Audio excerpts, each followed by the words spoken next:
គ្នាអញ្ចឹងវីដេអូមកខ្ញុំបាននិយាយអំពី overview របស់ការប្រឡង IELTS ឯងអញ្ចឹងវីដេអូនេះគឺខ្ញុំនឹងបាននិយាយអំពី tips នៅក្នុងការយកបន្ទុក IELTS ឲ្យបានខ្ពស់អញ្ចឹងការប្រឡង IELTS គឺជាការតេស្តអង់គ្លេសប៉ុន្តែនៅក្នុងហ្នឹងក៏គេមាន trick ឬមួយក៏ tips ខ្លះៗដែលធ្វើឲ្យអ្នកទាំងអស់គ្នា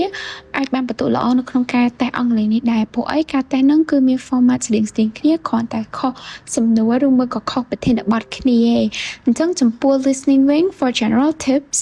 អ្នកទាំងអស់គ្នាត្រូវតែអាន question ហ្នឹងឲ្យបានល្អិតមុនពេលដែល audio នឹង start គេនឹងឲ្យពេលអ្នកទាំងអស់គ្នាអានទេប៉ុន្តែអ្នកទាំងអស់គ្នាត្រូវចំណុចដែល specific នៅក្នុង questions ហ្នឹងហើយមួយទៀតហ្នឹងគឺ predict answer ការ predict answer ហ្នឹងបានន័យថាយើងត្រូវ predict ថាតើ answer របស់សំណួរហ្នឹងវាជាអីវាជាឈ្មោះវាជា numbers វាជា date ឬមួយក៏មាន specific detail អីផ្សេងទៀតហើយ secret tip នៅក្នុង listening ហ្នឹងវិញគឺយើងត្រូវមើល correction in that audio នឹងពួកអី IELTS listening គឺភាគច្រើនគឺគេតែងតែ trick យើង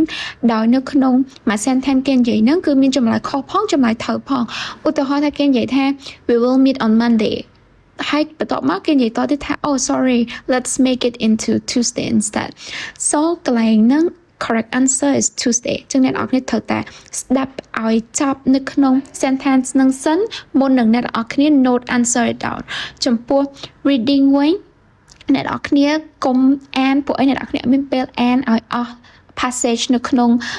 reading នឹងអានមួយមកអ្នកនរគ្នាត្រូវ skim the passage and scan for the answer អញ្ចឹងនៅក្នុង reading បើអ្នកនរគ្នា spend time អានម្ដងមួយគឺវាស៊ីមកហើយអ្នកនរគ្នាអានចប់ក៏នឹងថា answer នៅណាដែរហើយចំពោះ secret tips វិញគឺអ្នកនរគ្នាត្រូវតែ check for traps មានន័យថា check for អន្ទាក់ដែលគេដាក់នៅក្នុង reading ហ្នឹងអញ្ចឹងនៅ IELTS គេ rarely copy exact words from passage យកមកដាក់នៅក្នុង question ណាអញ្ចឹងអ្នកនរគ្នាត្រូវហៅអា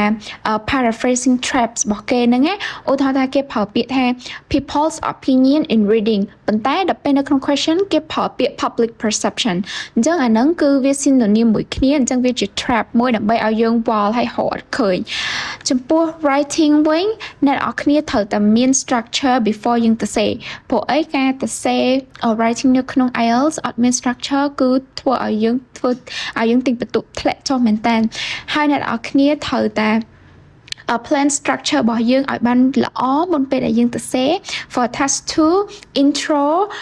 2 body paragraphs ហើយនិង conclusion អញ្ចឹងអ្នកនរគ្នាត្រូវតែមាន structure នឹងឲ្យត្រឹមត្រូវហើយដឹងថាខ្លួនឯងនឹងទៅសេអីនៅក្នុង each structure ហ្នឹងចំពោះ secret tip វិញគឺអ្នកទាំងអស់គ្នាប្រើ advanced grammar នៅក្នុង structure ហ្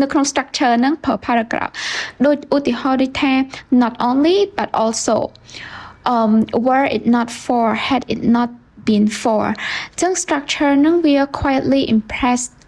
examiner ហើយនឹង boost grammar score របស់យើងចំពោះ speaking វិញ general tips អ្នកនរគ្នាត្រូវ practice speaking out loud every day in front of the mirror ឬមួយក៏ with friend ដោយសារតែការ practice make perfect ហើយមួយទៀតហ្នឹងពេលអ្នកនរគ្នា actually ទៅ interview ឬមួយក៏ទៅ speaking ជាមួយ examiner ហ្មងគឺអ្នកនរគ្នាអត់ភ័យហើយអត់មានអារម្មណ៍ថាឆ្កងចំពោះ secret tip វិញគឺ please smile while speaking អញ្ចឹងពេលដែលយើងនិយាយគឺ make it natural មានន័យថា sound